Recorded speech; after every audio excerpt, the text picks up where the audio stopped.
Good to be with you again as we observe in the Catholic community the 17th Sunday in Ordinary Time.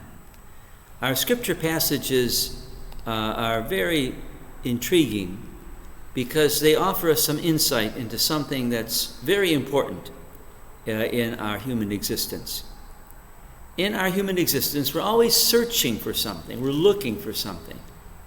And depending on what your object it is you're looking for, you'll be successful or not successful, especially in terms of the spiritual questions of our lives.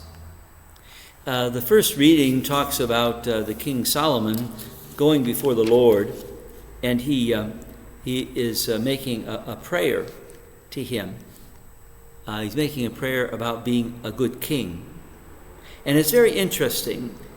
God is quite impressed because he says, you know, Solomon, others ask for long life, for riches, or for the life of your enemies. But you, Solomon, were looking for understanding what is right. Understanding what is right. To search for the right way of living is the greatest buried treasure that we can find in life. And of course, then Jesus has a beautiful, beautiful parable about the treasure buried in a field. And he says something very interesting. A person finds it and hides it again, and out of joy goes and sells all that he has and buys the field. It's interesting because Jesus tries to underscore that though we might find something, we might find a buried treasure, there's still something that has to be done in order to really claim that buried treasure. Now, somebody said, well, they found a buried treasure. Why don't they just cart it away? Well, part of the problem is, as you and I know, that land belongs to somebody. And by law, everything in that land belongs to those people. So the person who finds a buried treasure realizes he has to get that land. Now, he doesn't have to tell them there's a buried treasure there. He could buy the land for a cheap amount of money. But all in all, he has to, you might say, extend himself to claim it, to make it his own. And that's so true about, you might say, our lives as human beings. It's so true.